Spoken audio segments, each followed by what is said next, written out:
Order. We now come to a debate entitled This House considers a petition relating to Nigeria and the sanctions regime. I call Theresa Villiers to move it.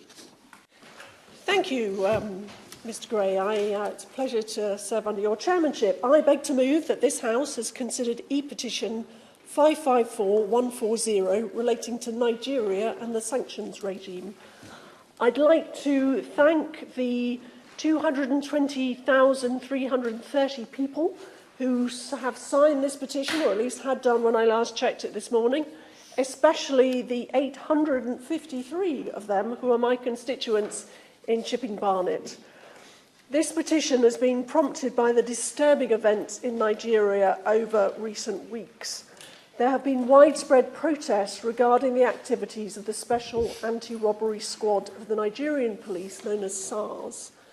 This unit has a deeply controversial reputation, and the hashtag #EndSARS started to appear prominently on social media back in 2017. Reports of violence and human rights abuses by SARS date back several years, but these latest protests followed circulation of a video in early October, shockingly, which many believe shows a man being killed by SARS officers. On the 11th of October, President Buhari announced plans to disband the unit.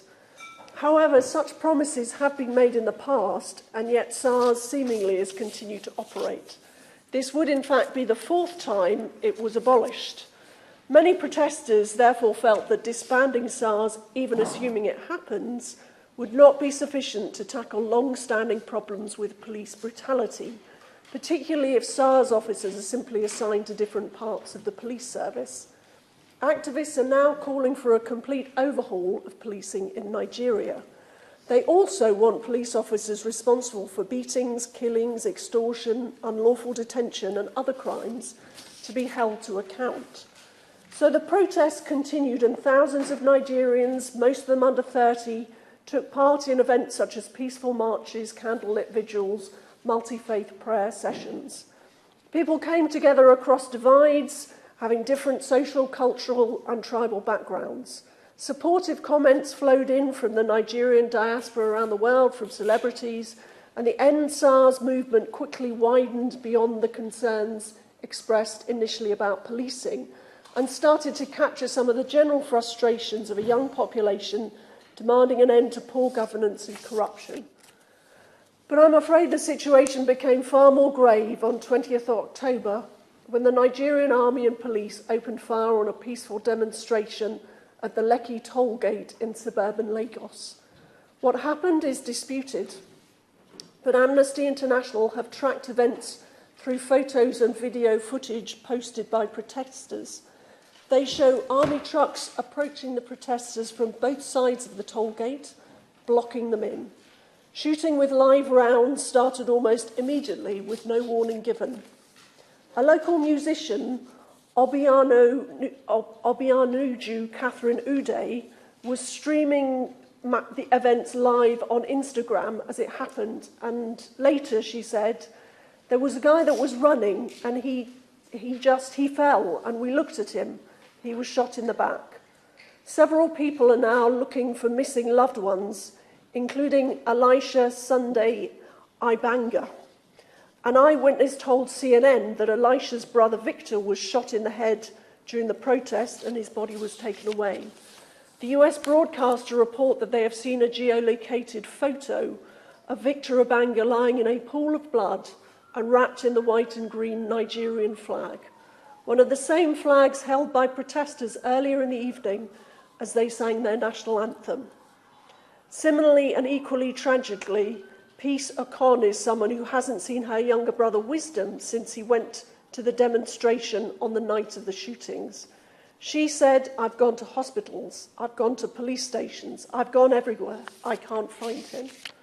It isn't clear how many were injured or lost their lives in Lekki, but Amnesty International estimate that 56 people have died since the protests began. And they've documented many instances where excessive and disproportionate force has been used to try to control or stop protests. The shootings at the Lekki toll gate have sent shock through many in Nigeria. For many, it seemed like the last straw. The government there has promised judicial panels of inquiry to investigate what happened, but there is widespread scepticism about whether these processes will be effective in holding to account those responsible for the bloodshed and the human rights abuses which have occurred. And that concern is, I believe, felt by many constituents here in the UK, especially those with heritage or family links to Nigeria. This is illustrated by the huge support for this e-petition we're considering this evening, which asks the UK government to consider imposing sanctions. Now, as I read it, the petitioners are asking for Magnitsky-type sanctions against named individuals within the Nigerian government and security forces.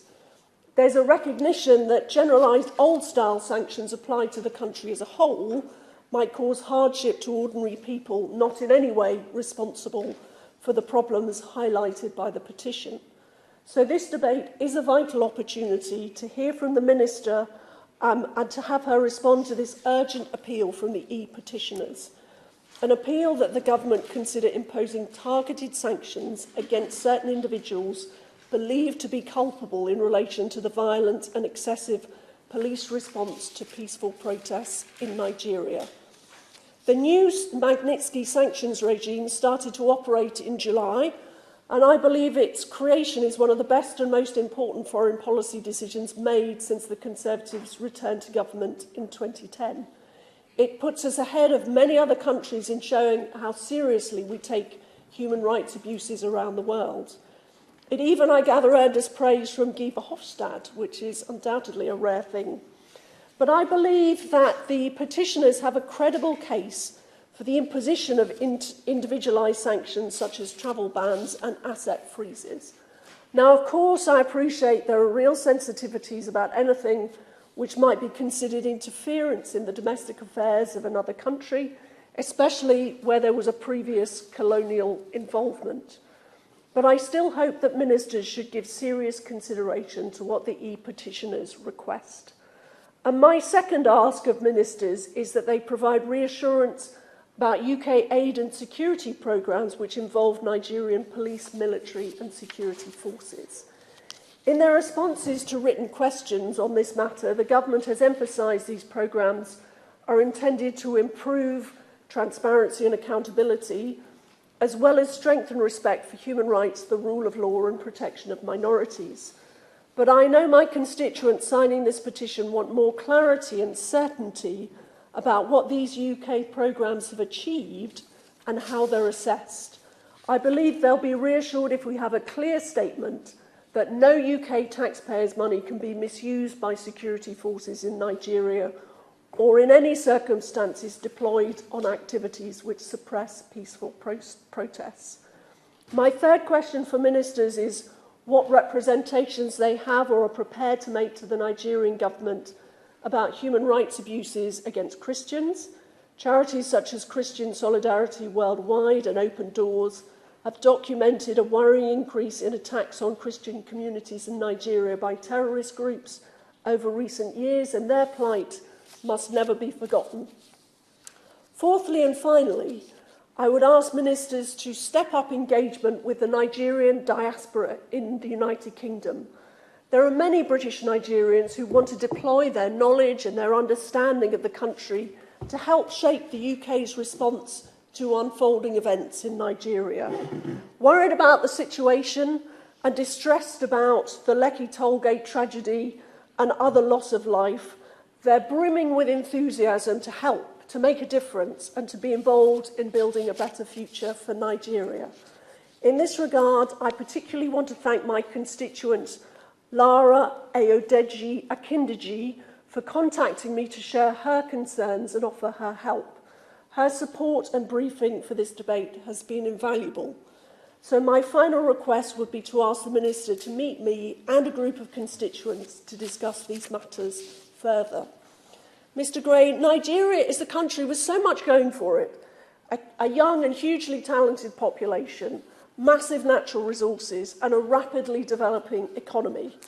If the End SARS protesters secured the reform and the improved governance they're demanding, Nigeria could become a formidable economic powerhouse, and the diaspora community here can be a vital bridge linking our two countries in a brighter future of increased trade and prosperity in the years to come. Thank you. This House considered e-petition 554150 related to Nigeria and the sanctions regime. Kate or someone? Thank you, Mr Gray. It's a pleasure to serve under your chairmanship, and I thank the honourable member for Chipping and Barnett for her passionate opening for this debate. I would also like to thank Silas Oja for creating this petition, which now has more than 220,000 signatures, including almost 2,000 of my own constituents in Edmonton who signed the petition we are debating today.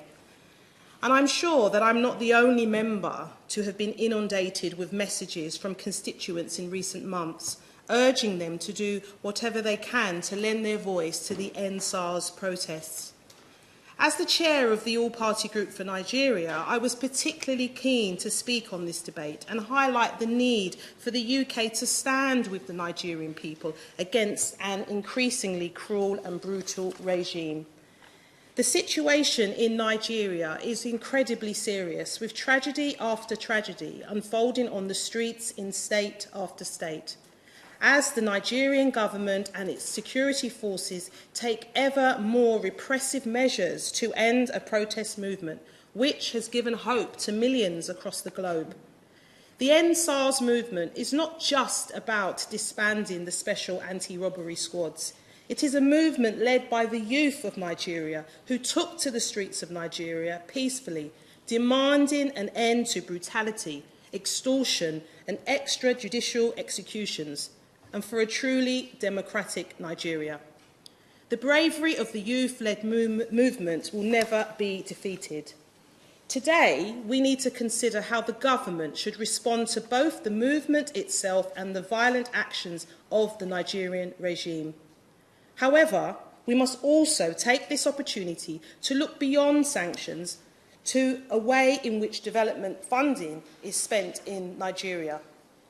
Instead of funding corrupt security services and investing in projects which do not benefit ordinary Nigerians, we need a new focus on poverty relief and anti-corruption programmes.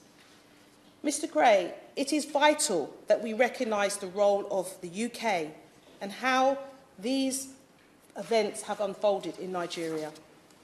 Despite previously stating the opposite, the government has now admitted to funding SARS units for the last 4 years. That funding not only included the provision of training to those units, but the supply of equipment. At the very moment in which Amnesty International had declared SARS units to have been involved in extrajudicial killings, corruption and torture, the government was using the aid budget to train and equip those units.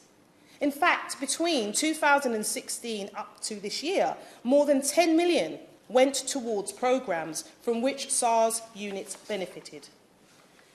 That is not only immoral, it makes it harder for UK to play a positive role in Nigeria during this vital period. How can the government, with a straight face, call for an end to violence against protesters, having helped train and equip the security forces who are carrying out that violence? So today, I hope the Minister will publicly apologise for the decision to fund SARS units and pledge a full and independent inquiry into this matter. Mr Gray, the 20th of October 2020 will be remembered as the Lekki Tollgate massacre, the day a deliberate and coldly calculated attack on peaceful Nigerian civilians was carried out by the Nigerian army. The Nigerian government has since taken part in an attempted cover-up of this massacre. Security forces in Nigeria make muted responses to the murder of protesters. While governments across the world have called on the Nigerian government and the security forces to stop killing protesters, the UK government has hedged its bets, issuing only weak and timid statements. It is therefore a gift to the Nigerian government when our government fails to explicitly condemn the Nigerian regime for killing its own citizens. So will the Minister today finally condemn the Nigerian regime for its part in the Tollgate massacre and the continued killing of peaceful protesters in Nigeria? Mr. Gray, the Nigerian government says that it has disbanded SARS, but the corruption and brutality of the security forces continues. The Nigerian government's violence against its own citizens appears only to be intensifying. The Nigerian government needs to stop freezing bank accounts of key protesters. It needs to stop illegal detentions of key protesters. The Minister of Information for the federal government went on record to state the CNN reporting of the massacre is, and I quote, fake news. This is undemocratic conduct, and it really needs to be called out. So I ask that the Minister uses this opportunity to end the UK government's neutrality on this issue. The UK must never be neutral when it comes to human rights abuses.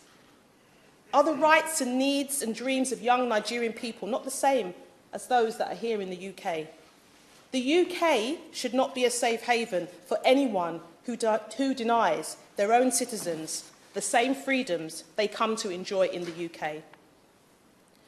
Mr. Gray, all too often, when a repressive regime is targeted with economic sanctions, it is the civilians who pay the price, while the regime itself becomes more entrenched and less open to change. But the UK government can use the sanctions under the global human rights regime, which targets individuals involved in human rights violations and abuses. So, if the UK's position is a global force of good, then I ask the UK government to add the names of the Nigerian government and the security services to the designated list of those responsible for the worst human rights abuses. As I come to a close, it is time for the UK to change course and stand in solidarity with those fighting for a new Nigeria. Let's stand together. Let's get rid of corruption, extortion, extrajudicial murders and massacres, because it's time for a new Nigeria. And I thank you. I'll do that. Thank you, Mr. Gray, for calling me to speak. And I must say it's a pleasure to follow my honourable friend, the Honourable Lady for Edmonton, who speaks quite rightly with great passion about one of the great countries in this world that is sadly being racked by violence, and violence against young people. Now, I would argue that the greatest book in the English language, and I know there may be some debate about this, but the greatest book in the English language is Things Fall Apart by Chinua Achebe, the great Nigerian writer. And the beauty of that book is the way it explains the challenge of changing generations to live together, and the way it speaks about values falling away and community being eroded by outside pressure. What we're seeing in Nigeria today is part of that story. It's a tragedy that we are watching. It's a tragedy that we are all witnessing, because as we see things falling apart, the pressure this time is not foreign colonialism, forgive me. The pressure instead is corruption and violence and attempts at control. And that's why I totally agree with my honourable friend, the member for Edmonton. We need to call out the corruption. We need to use the powers that we have in this country to stop those who are profiting from the wealth of that great nation and hiding it here. Now, some people will remember when General Gowon left Nigeria with half the central bank, so it is said, and moved to London.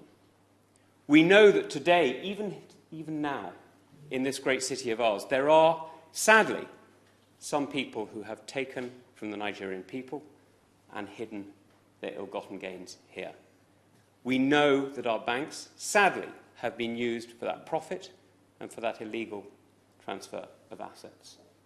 And that means that the UK is in an almost unique position in being able to actually do something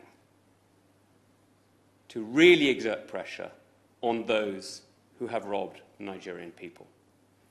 Now, this puts a particular onus on the Minister, and I know my right honourable friend knows it, that using Magnitsky sanctions today isn't just about protecting Nigeria, although it is. It's not just about respecting Nigerian young people who have been robbed and murdered by these SARS units.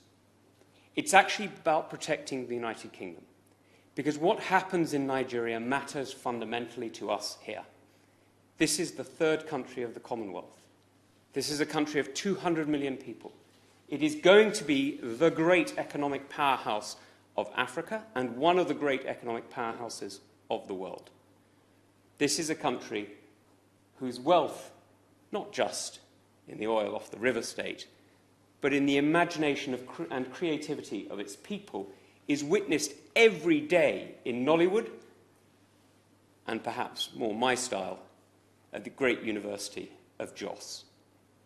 This is a country that gives so much to the world already, despite the fact that it is ill-governed, brutalised and robbed.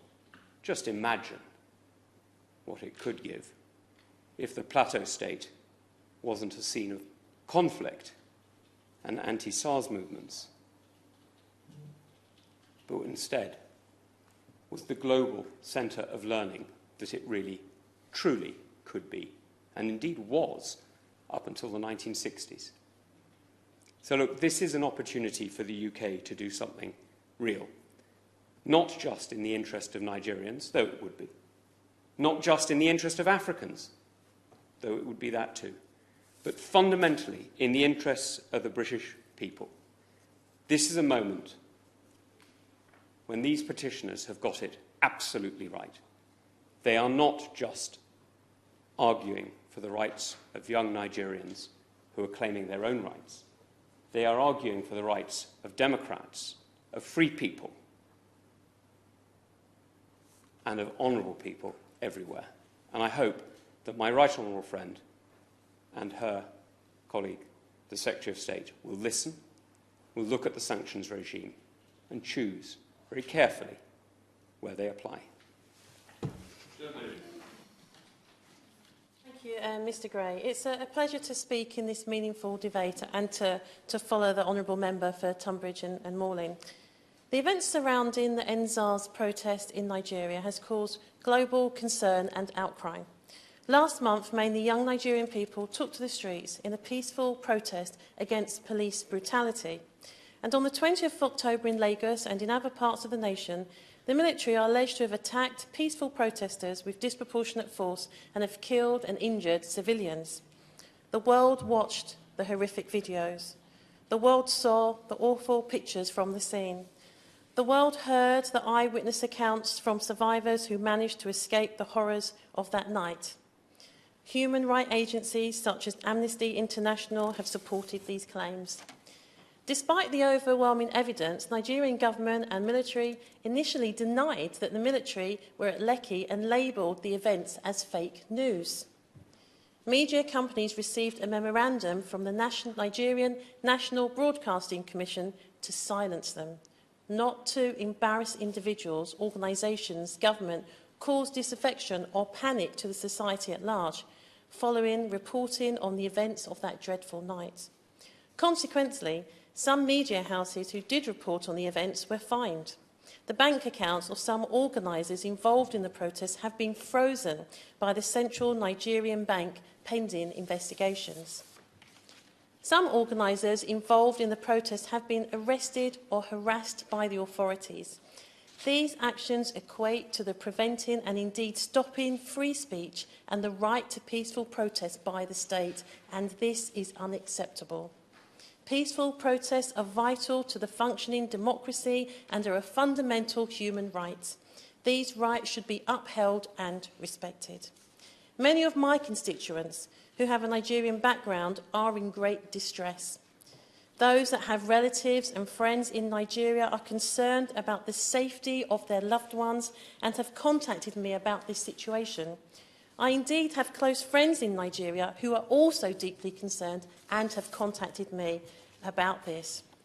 They all ask for one simple thing, that the UK government defends the right to peaceful protest and free speech and ensures that those within the Nigerian government and army are held to account for the atrocities committed against peaceful protesters.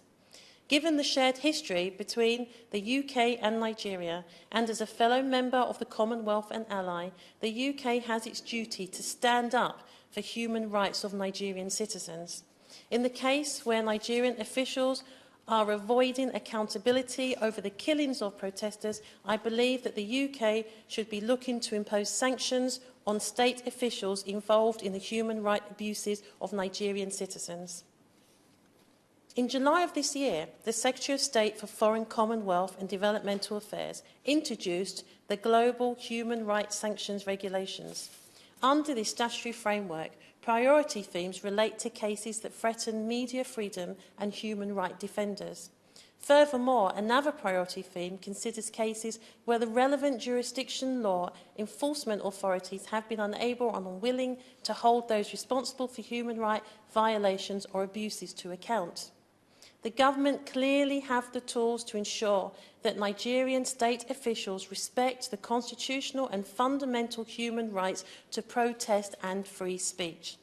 If those who ordered and facilitated the killings and harm to protesters are not held accountable, then the UK government should advocate for independent investigations to take place. And following investigations, any individuals found responsible for these atrocities of human dignity must face sanctions. Brown. I'm very grateful, Mr Gray. It's a pleasure to serve under your chairmanship, and it's really good to see you looking so well.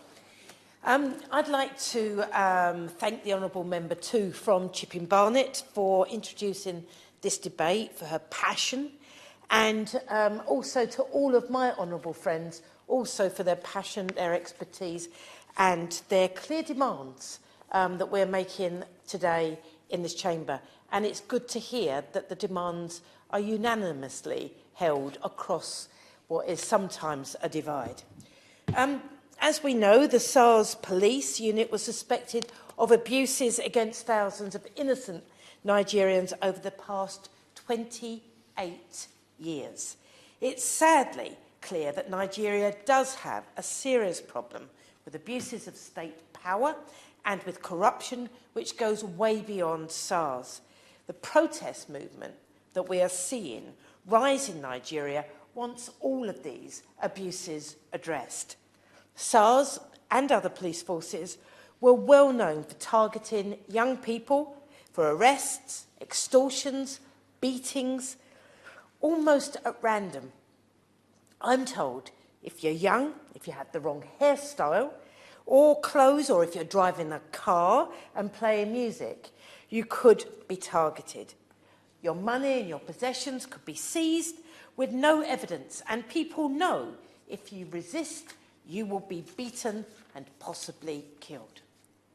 SARS created an environment of fear and injustice, and until the protest, there was no real sign that those in power were listening or prepared to act. It appears to be, sadly, just the same with many other issues in Nigerian society.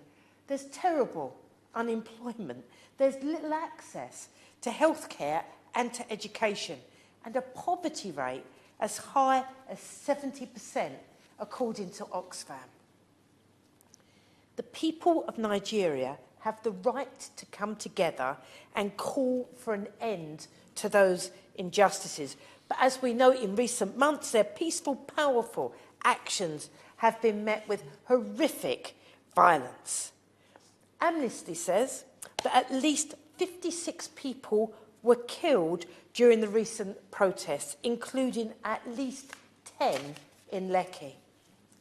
I've been fortunate enough to hear from a young journalist with direct knowledge of what happened at the Lekki tollgate. And she told me, and I'm going to read out her words. She said, and I quote, "It was devastating, something you don't want to imagine. The protesters did not know that the cameras and the lights were going to be removed. There were no cameras to witness anything." And then, as we've heard today, the soldiers opened fire on the crowd of protesters, and my contact said one of the survivors jumped in the water, but the soldiers kept on shooting. For days after, a friend of mine didn't come online because of the shock and the fear, and it took him a long time to come to Facebook and to say, "Thank God I survived. I did not think I was going to." She said, "Someone else I know left the toll gate with a bullet in him, and later they moved all the bodies so that there would be no evidence." For them to close their hearts and kill protesters like that is simply unforgivable. The response from the authorities who feel threatened by the protests has been insidious, as we've heard. Media agencies have been fined for telling the truth. Bank accounts of activists have been suspended because supposedly they finance terrorism. And government spokespeople have even blamed the protesters for a rise in food prices. Those in power will clearly do anything at all to ensure that the movement ends now and that SARS is technically disbanded. Those in power are terrified that the calls for action on corruption and police brutality will go on and on. My plea to the Minister today is that we stand with the young people of Nigeria who are demanding change far beyond the closure of SARS. What they are demanding is a future worthy of their courage and their leadership. And here in the UK, we need that too, because Nigeria is a massive, fast-growing, youthful country. It has massive potential. It's a country that will have a leading role in decades to come, not just within Africa, but in our world. And for that positive leadership to happen, that sense of justice that motivates the End SARS protest must prevail to shape Nigeria's future and our future too. So, Minister, I don't think that words from the government today are going to be enough, because I think we've got to show our solidarity, demonstrate it, by identifying and targeting those that we know are responsible for terrible violence and abuses that the activists have faced. The least we should do is to make sure that those who have murdered Nigerians and deprived them of their human rights aren't able to benefit from trade or travel to the UK. In my view, that should include the leaders of the government and the military who are now refusing to allow transparent and fair investigations to happen and for justice to be implemented. What I want to hear from the Minister today is that a list of Magnitsky, I never say that word properly, sanctions is being created and action against those on that list taken in weeks and not years. Our role in this must be, I think, to work with all that we can to identify those responsible and ensure justice is done. And I would be so very grateful if on this occasion the government acts decisively. I will tell you. Thank you, Mr Gray, and it's a pleasure to serve under your chairmanship and to follow the honourable member for West Ham who spoke so passionately for justice for Nigerians.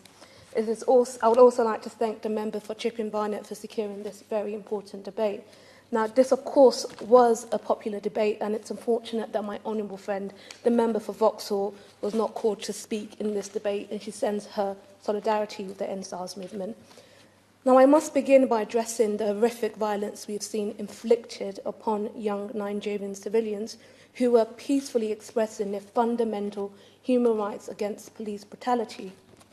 As seen on media platforms, armed military officers discharged live ammunition at these peaceful protesters, injuring and killing them. It is, however, unfortunate that as of today, both federal and state government in Nigeria have issued conflicting statements on the event that occurred at the Lekki tollgate. This has left us with a series of yet still unanswered questions. Who exactly ordered the military to shoot live ammunition in a civilian territory? Why were bank accounts of some individuals who partook in the protest frozen? Mr. Chairman, if a democratic country deprives its people of their aspiration, livelihoods and voices, strips its people from their loved ones, forces them into hiding and instills fear of retribution through violent attack on free speech, then that country can only be a dictatorship disguised as a democracy. Is Nigeria a dictatorship? Now, having now asked this question, I leave the Nigerian public to decide that for themselves. I must now address the questions of sanctions, which is what we are here to discuss. If we can ensure that these sanctions will not negatively impact civilians, whether directly or indirectly, then I do support a travel ban and asset seizures sanctions on individual officials found responsible. Now, while discussing sanctions is crucial to determining how we as a nation will respond to the violence recently accumulating in the NSARS movement, it can only be the tip of the iceberg. We must use our platforms to hold the Nigerian government accountable through more than just sanctions. We must do the right thing by the people in Nigeria protesting for their own human rights and ask the questions they've given us the platform to ask, which is, what role did the Nigerian government as a whole play in these attacks? Will there be an independent investigation into the over 100 cases of torture, rape, extrajudicial execution throughout the NSARS protests? The reason the world knows about the violent attacks on Nigerian protesters is because civilians on the Lekki Tollgate massacre bravely risked their own lives to post these videos on social media. Only a few Nigerian news outlets even reported these stories, and they were all subsequently fined before the Nigerian government denied the attack's existence and began silencing reporters. Agencies and individuals have since blamed one another. No one seems to be taking the responsibility. Nigerian civilians risk everything to give themselves a voice, and that they use to expose the atrocities inflicted upon them. And today, 4,000 miles away, the Nigerian government is strangling that voice with a proposed social media censorship bill. We must demand transparency of what is happening to civilians and amplify that news using our platform. We must continue to seek clarity on what happened on October the 20th, when power was cut from the Lekki Tollgate and SARS police forces began spraying protesters, gathering there with bullets. Now, I'm sure that many of us have seen the footage of peaceful protesters linked armed in arms, singing the Nigerian anthem as they were indiscriminately gunned down. Now is the time to hold officials to account for their crimes against humanity that they have embarked on. So I call for an impartial human investigation into these human rights violence and to begin a process to secure justice for victims and their family. As we try to make sense of the incidents, we must ask uncomfortable questions of ourselves. I'm referring to the fact that British officials trained SARS police squad from 2016 up until this year, 2020, and they also trained the Nigerian army. Now, I have to ask, what did this training actually entail? Could it have prevented escalation of this kind? Now, standing here as a proud British Nigerian, I implore the Minister and colleagues across the House to pursue answers to these questions and do what it can to facilitate Nigerians' fight for freedom. Thank you.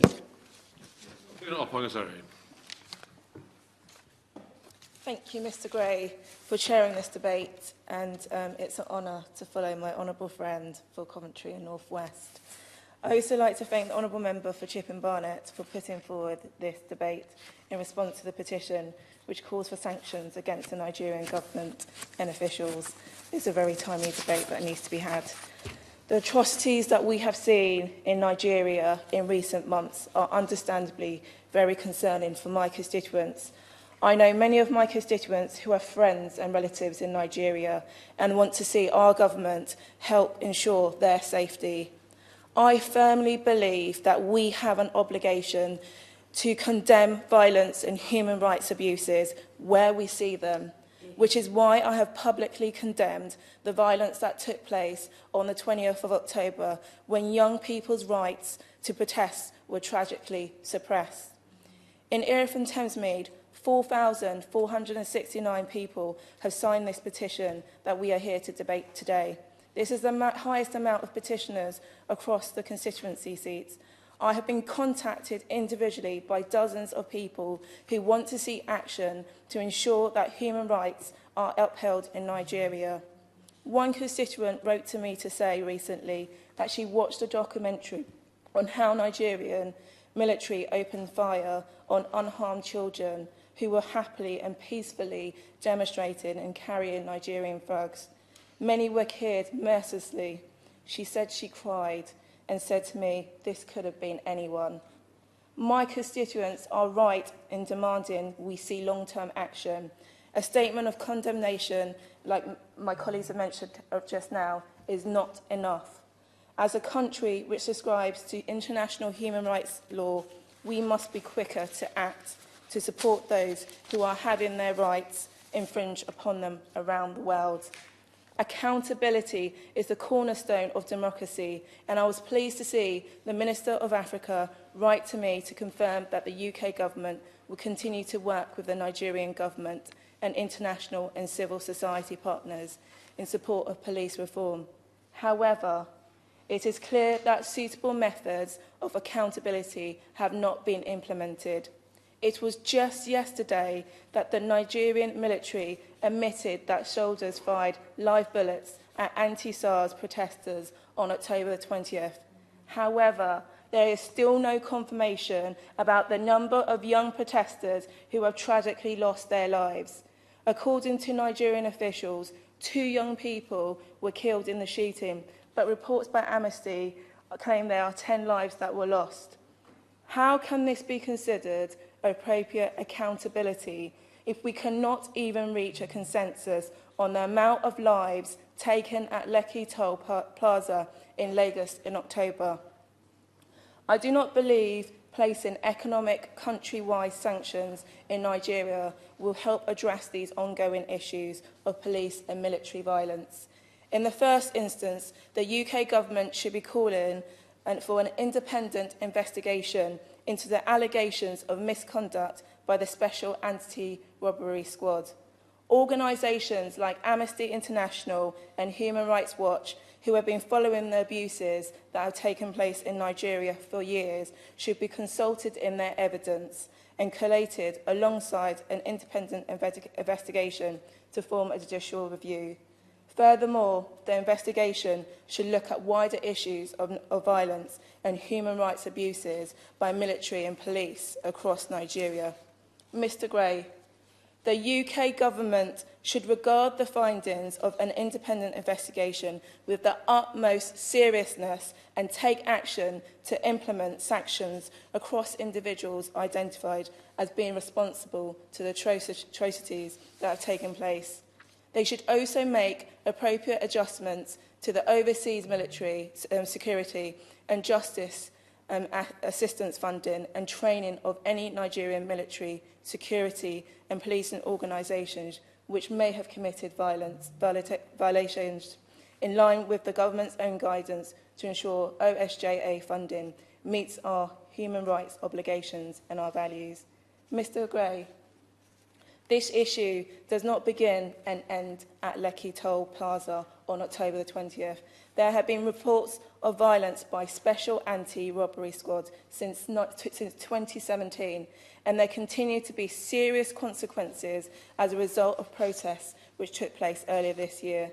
Young people have reported intimidation by the Nigerian government following protests, and as mentioned by a number of my colleagues, there have been reports of bank accounts frozen, social media banned, and people being detained in prison for their involvement in speaking out against police violence.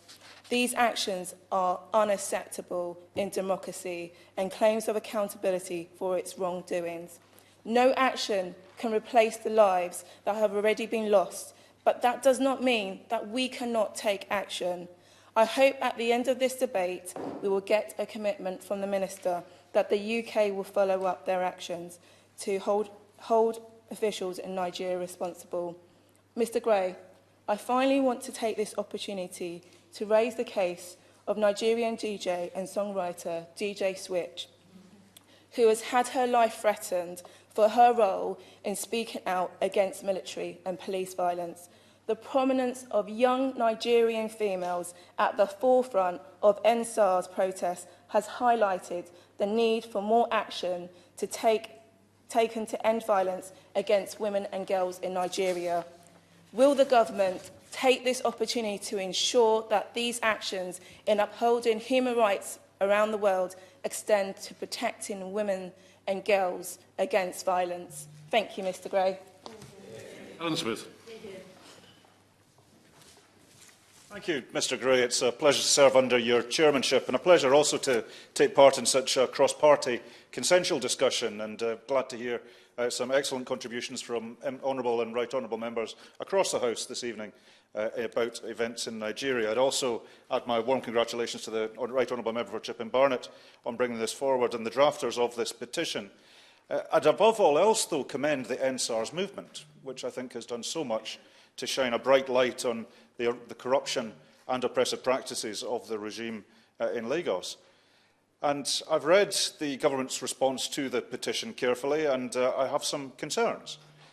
Nigeria is not a far-off place of which we know nothing. The UK has clear links to this issue and clear links to Nigeria, both historically and going forward. We have influence, and we could use a lot more of it. Now, we do know that the UK did fund, did supply equipment, did train police and paramilitary forces, which we now know have been involved in abuses. At the very least, surely, we need an urgent review of the UK's involvement in those programmes, and I'd be glad of an undertaking from the Minister this evening that such a review is underway. On the Magnitsky sanctions which have been called for, I quote directly from the government's response to the petition: "This sanctions regime will give the UK a powerful new tool to hold to account those involved in serious human rights violations or abuses." I've yet to hear any member of this House speak against the Magnitsky regime. We all support it. But it's only a tool if it's used. Now, I appreciate that speculation is unhelpful, but we do need some announcements, surely. I'm glad that the Minister for Africa, in his discussion with the Governor of Lagos on the 11th of November, called for an investigation into the specific instances we've heard of. Could we have an update on how that investigation is going, and an undertaking that there will be consequences to the findings of that investigation, and if it's been insufficient, that there should be an independent review? More generally, we need to look more in the round at whether the UK's actions help or hinder the aims of the NSARS protests. Between 2015 and 2020, the UK licensed arms exports and riot control equipment to the tune of £43 million. So, at the very least, we should, pending a review of our actions and effect of the UK's foreign policy and trade policy within Nigeria, surely suspend arms exports to the country. Mr. Gray, the NSARS regime, the NSARS movement, could be a new Arab Spring for Nigeria. Given all the demographic, economic forces in play, all that enthusiasm is there. We must learn from history and not let the NSARS movement down the way we did the Arab Spring. For that would be a tragedy, and that would bring culpability upon us even more than we have. It's not just enough to express solidarity while aiding and abetting and arming and funding the oppressors. And the UK has a case to answer here.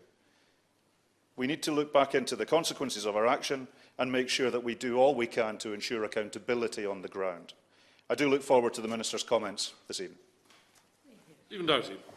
Well, thank you, Mr. Gray. It's a pleasure to serve as your chairmanship as always. And I wanted to thank the right honourable member for Chipping Barnett for introducing the petition today, and to all the members who've taken part for incredibly powerful and passionate contributions on such a crucial issue. Also thank the comments from the Chair of the Foreign Affairs Committee, but in particular my friend, the Chair of the Nigeria APPG, who has done so much work to speak out on these atrocities, not just when they happen, but long before that, in terms of the wider SARS movement and the brutality that they have been exposing. And we've heard incredibly powerful speeches today from the members from Lewisham East, West Ham, Coventry North West, Erith and Thamesmead, and indeed the SNP spokesperson. And I know that there are other colleagues, as was pointed out, who would have been here, Mr. Gray, but have equally been speaking out very powerfully on these issues.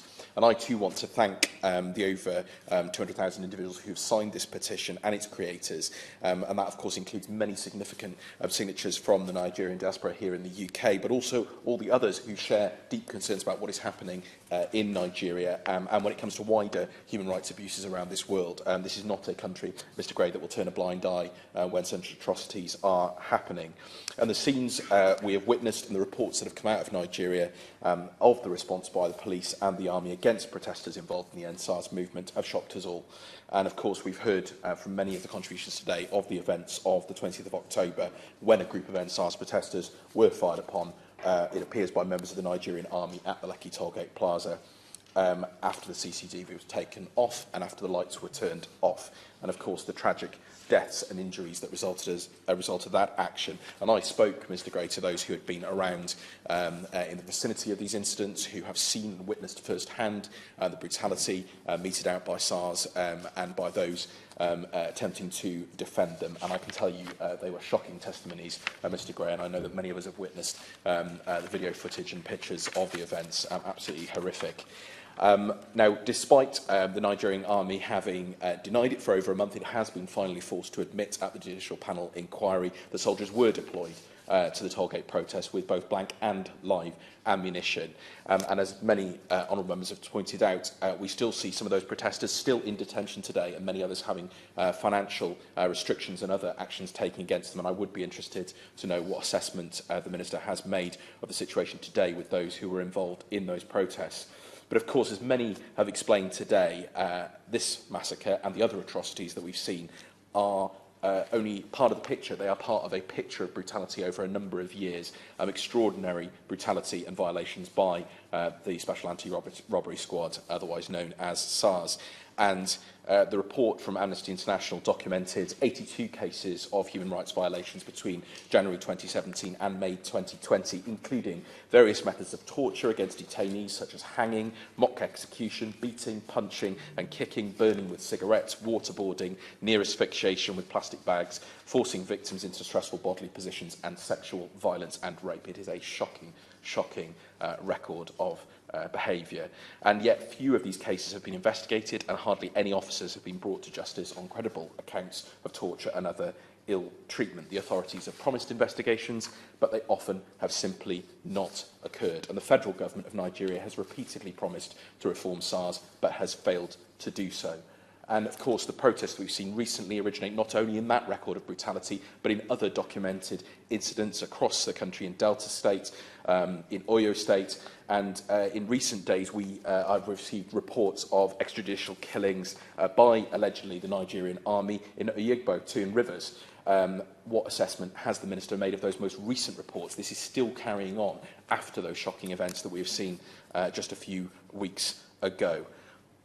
Mr Chair, the violent repression of protesters in Nigeria is unacceptable and has garnered, rightly, international condemnation. President-elect Biden has called on the Nigerian government to end the violent crackdown. The UN Secretary-General has said that Nigerians' right to protest peacefully needs to be guaranteed and that police brutality needs to stop.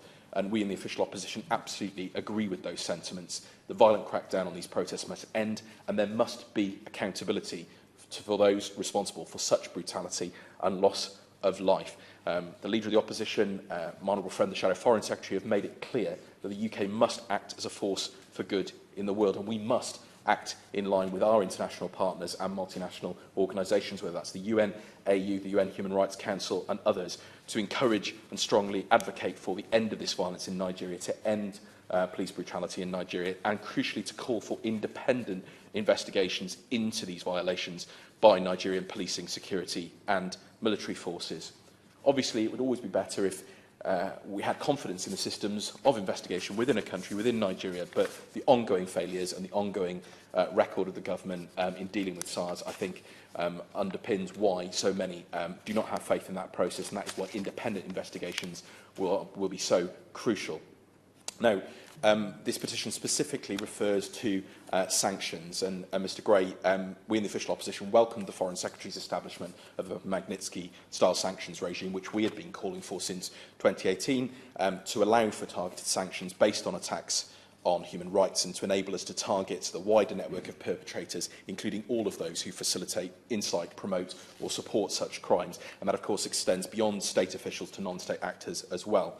And the Foreign Secretary told us at the time in the House that these would be used to target, and I quote, those with blood on their hands. Well, it's clear, Mr Gray, that individuals do have blood on their hands in relation to the activities of SARS and these atrocities over the last few months. And given the allegations against members of SARS and the growing evidence of the atrocities that were committed, we would urge the UK Government to use its full investigative capacity, including drawing on the evidence provided by independent human rights organisations in Nigeria and elsewhere, to identify individuals responsible for these atrocities and, if appropriate, designate them for sanctions under our Magnitsky regime. We cannot stand by in the face of such willful perpetration of human rights violations and killings, not least given our close political, economic and security relationship with Nigeria. We cannot be a disinterested or unconnected party.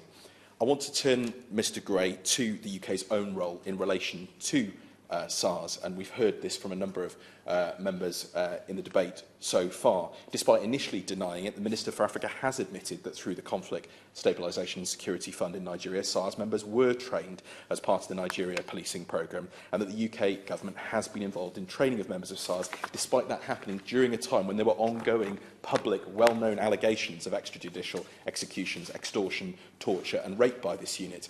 And I'm sorry to say, Mr Gray, but this is while shocking, it is unfortunately not an entirely unexpected revelation to me. And it's also not surprising, and I have the review of the programme here, Mr Gray, that this was a programme led by the Foreign Office rather than DFID. Of course, UK support for security and justice reform in countries around the world can have positive impacts. But what's absolutely clear to me is that in a growing number of cases, it is not clear what impact we are having, or whether in the worst cases we are actually supporting agencies who have a role in committing atrocities or human rights violations. This is just one example. Whether it's this example or the ongoing supplying of arms to the Saudi Arabian government for use in the Yemen crisis, or the training of the Special Investigations Unit in Bahrain, which has also been complicit in the torture of prisoners, and of course they use the death penalty. The government is having to repeatedly have to come and justify its involvement with organisations and institutions that appear to breach our very own standards, let alone international law and human rights. So can the Minister tell me whether she has considered suspending support and training for such programmes for Nigerian security, military and justice institutions until she is absolutely satisfied that they are not supporting individuals and organisations who have been implicated in these atrocities? And will the government commit to a review of the effectiveness of OSJA projects? I was extraordinary to reading the summary, Mr Gray, to find that the programme was listed as scoring an A and an A in 2018-19, and that the risk was only medium. This does sound to me to be completely, out of kilter with the facts that we have heard today and that we've been hearing for many, many years. And of course, looking beyond Nigeria, given the deeply concerning news that we're hearing coming out from locations across Africa in recent weeks, what measures is the government taking to protect human rights across the continent and to tackle those responsible, whether those responsible for atrocities in Ethiopia or those who are involved in suppressing the democratic process in Tanzania and Uganda? We cannot have impunity for those taking out atrocities or war crimes, whatever their role or status, whether that's official, unofficial, official government sources, official military sources, or irregular forces who are acting on behalf of different groups, whether those are central governments, regional governments, rebel groups. It doesn't matter who they are. We cannot have impunity for those people who are carrying these out. And it appears to me a double irony, Mr Gray, that we are seeing support for wrong programmes like this when the government, we hear, is proposing cutting the right programmes, proposing cutting the 0.7% target, proposing cutting support to development and peace programmes across the world. And I hope the Minister will be able to perhaps reassure us that that is not going to happen. But Mr Gray, in conclusion, from the Black Lives Matter movement in the USA to the NSARS movement in Nigeria, it's clear that any democratic government must respond to the needs, first and foremost, of its citizens in providing policing and security that is accountable to the people that it serves, does not hold itself above the law, but defends the law and conducts itself in line with the principles and values that underpin it. We stand on the side of all of those in Nigeria who are calling for peace, for democracy and for the rule of law to be upheld. Killings must end, democracy and the rule of law must prevail, and the UK should be a partner to all Nigerians seeking peace, justice and development.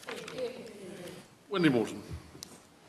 Thank Thank you, Mr Gray, and it's a pleasure to take part in this debate this afternoon under your excellent guidance and chairmanship, so thank you. Let me start by saying that I'm very grateful to my honourable friend, the member for Chipping Barnet, for securing this debate, and actually to all the members who have contributed today. We've heard from the member for Tonbridge and Marling, from Edmonton, Lewisham East, West Ham and others, and for all the contributions that you have made. I will endeavour to answer as many of your questions as I possibly can. I can't say within the time allowed because we're doing quite well on the time at the moment, I think, Mr Gray, but I know you will keep me in good order and not let me get carried away here. But this is an important debate, and the Minister for Africa has asked me to offer his apologies to those of you here in the House, and as he is away on ministerial business and he's therefore not able to attend. But I do know he has a very close interest in this topic, and I feel sure that he will be following this debate with great attention, as we would expect of the Minister for Africa. So I will therefore respond on behalf of the government in his place. We are grateful to the nearly 220,000 members of the public who signed the petition and enabled this debate to take place. There is, quite rightly, significant public concern about the recent protests in Nigeria, especially the issue of police brutality. I also acknowledge the strong feeling about this issue in this place, and I am thankful for the contributions from all colleagues today. And as I said, I will try to respond to all of the points raised. But first, let me set out the government's position on the protests and on police reform, and then I will address the topic of sanctions. I would like to assure the House that the government is following developments in Nigeria since the protests very closely. We are deeply concerned by violence during the protests, which tragically claimed lives. And I'm sure honourable members here today will join me in passing on our condolences to the families of those affected. The UK supports the right to peaceful protest. We condemn violence by any party, and in doing so, make an important distinction between the rioting and looting that took place and the original peaceful protest movement. We have raised the protests and the response to them at the highest levels within the Nigerian government. The Foreign Secretary issued a statement on the 21st of October calling for an end to the violence. He called for the Nigerian government to urgently investigate reports of brutality by its security forces and to hold those responsible to account. The Minister for Africa spoke to Foreign Minister Onyema on the 23rd of October to reiterate his tweets that recognised the Nigerian people's democratic and peaceful calls for reform and encouraged the Nigerian authorities to restore peace and to address concerns over brutality towards civilians. The British High Commissioner in Abuja continues to raise the protests with senior representatives of the Nigerian government, including our concerns about intimidation of civil society groups and peaceful activists. We welcome President Buhari's decision to disband the Federal Special Anti-Robbery Squad, the police unit at the centre of recent protests. And it's important that historic reports of police brutality and violence during recent protests are investigated fully. We also welcome the emerging dialogue between state governors and young people. In a country where more than 50% of the population is under 25, this conversation is so important in understanding the concerns of the next generation. And we also welcome the President's request for his Cabinet Ministers to do the same in their home areas. And lastly, we welcome the establishment of judicial panels of inquiry to investigate all the alleged incidents. I can also update members that the Minister for Africa spoke to the Governor of Lagos on the 11th of November, and he also spoke to the President's Chief of Staff, Ibrahim Gambari, on the 21st of November. He stressed the importance of police and military cooperation with the panels. He also expressed the urgent need for panels to progress investigations, including into the incident at Lekki. As you see from the government's written response to this petition, We continue to monitor these investigations and their outcomes very closely. We also continue to monitor progress on police reform and to support Nigerian-led reform. Earlier this year, for example, we supported civil society efforts to secure the successful passage of the new Police Act. Implemented effectively, this Act will be an important step towards a more transparent and accountable police force. Turning now to sanctions, Mr Gray, I would like to set out the Government's position on sanctions. On the 6th of July, the Government established the Global Human Rights Sanctions regime, and in a statement to Parliament, my Right Honourable friend, the Foreign Secretary, set out its full scope. It gives the UK a powerful new tool to hold to account the perpetrators of serious human rights violations or abuses. It's a long-standing practice not to speculate on future sanctions designations, as to do so could reduce the impact of the designations. The sanctions regime complements our ongoing human rights activities around the world and demonstrates that this country's commitment to be a force for good. And we will continue to keep all evidence and potential listings under very close review. Before I come to my rounding off my conclusions, Mr Gray, though, I want to try and touch on a few more of the points that have been raised by honourable members today. Yes, of course. Can I say I'm very grateful to the Honourable Lady for being here this afternoon, and given that the Minister wasn't able, because of foreign travel, to be with us today. All of us have asked for sanctions. I think it would be courteous to the committee if the Minister for Africa wrote to us, outlining the government's position on this and why we are not being assured this afternoon that sanctions will be happening. No doubt the Minister will have read hands on. It's not actually in order for this group, this debate, to call for that letter. So it's perfectly sensible thing to ask for, and no doubt it may well occur, but the Minister is not required to answer the particular point. Thank you, Mr Gray. I'm grateful to the Honourable Lady for her friend, and as I said, I'm sure the Minister for Africa will be following this debate. I have a few more comments that I will make on sanctions, but I would like to just try and answer a few more of the other questions and say a little bit more on sanctions, if you will just bear with me. So, I wanted to just reiterate the point that, well, on sanctions, it is a long-standing practice not to speculate on our future sanctions, as this could reduce the impact of those very sanctions. Honourable members, Mr Gray, have mentioned and raised the issue of corruption. And I agree with honourable friends that tackling corruption in Nigeria is absolutely critical to the country's prosperity and security, and to reducing poverty and inequality. And work is underway to consider how a global corruption sanction regime could be added to the government's armoury. Members also raised the issue of intimidation, and I would like to just touch on that, because I think most members here today, or several members certainly, gave examples of intimidation that had been highlighted to them. And we are aware, Mr Gray, that some protesters have reported facing intimidation. And the British High Commissioner in Abuja continues to raise our concerns about intimidation of civil society groups and peaceful protesters with the Nigerian government. This does not build an environment for groups and protesters to come forward and really help build genuine accountability. But I can assure members that we are aware of that some protesters are facing intimidation.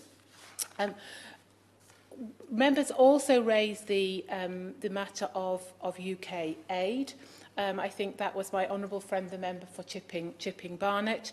And I would like to just say that and reassure her that no UK taxpayers' money goes directly to the Nigerian government.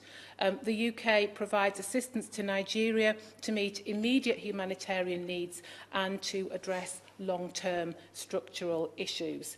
While I'm on the topic of aid, I know the honourable gentleman opposite does try to tempt me regarding the 0.7% commitment, but as I'm sure he would anticipate, I'm not going to speculate ahead of any spending review. I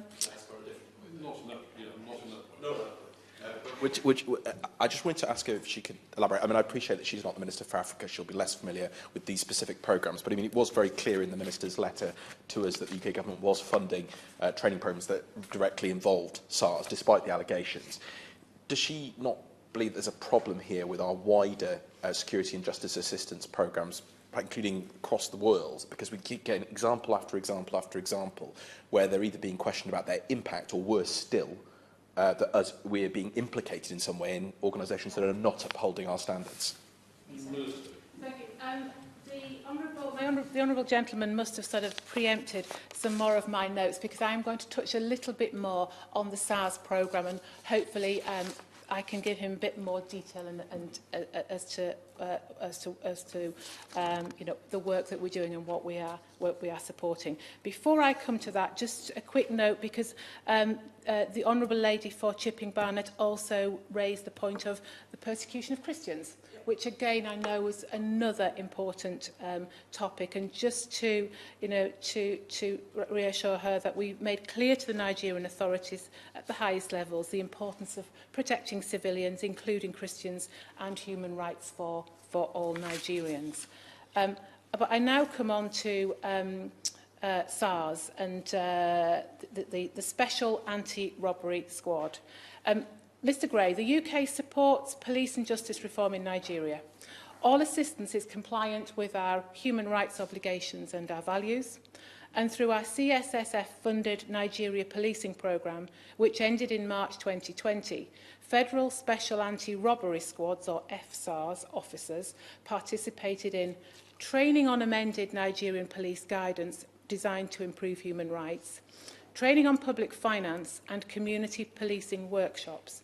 The Nigeria Policing Programme was part of our Security and Justice Reform Programme, which is working to help deliver a criminal justice system that better protects the human rights of all Nigerians. As a result of the programme, Mr Gray, relationships between communities and the police improved in 4 states. Trust was built, with communities and the police working together to resolve safety and security issues. The Nigerian Police Force's recent adoption of the Community Policing Framework, developed by the Nigeria Policing Programme, is a positive outcome. Our support to civil society was instrumental in the recent passing of the Police Act by the President, and this new Act provides for greater citizen protections and improved police training, which we believe will benefit Nigerians. Through the CSSF-funded North East Public Safety and Security Programme, part of which is delivered jointly with USAID, radio equipment was issued to Borno Police Command. This was for police units working to improve local security and to counter violent extremist organisations, including Boko Haram and Islamic State West Africa. Borno Police Command distributed 3 radios to the local FSARS unit, which were returned after FSARS was disbanded. The North East Public Safety and Security Programme is part of our North East Africa Security, Conflict and Stabilisation Programme, working to help stabilise one of Nigeria's poorest and most fragile regions affected by Boko Haram and Islamic State West Africa. But to conclude, I understand and I acknowledge and understand the strength of feeling in the House and among the public.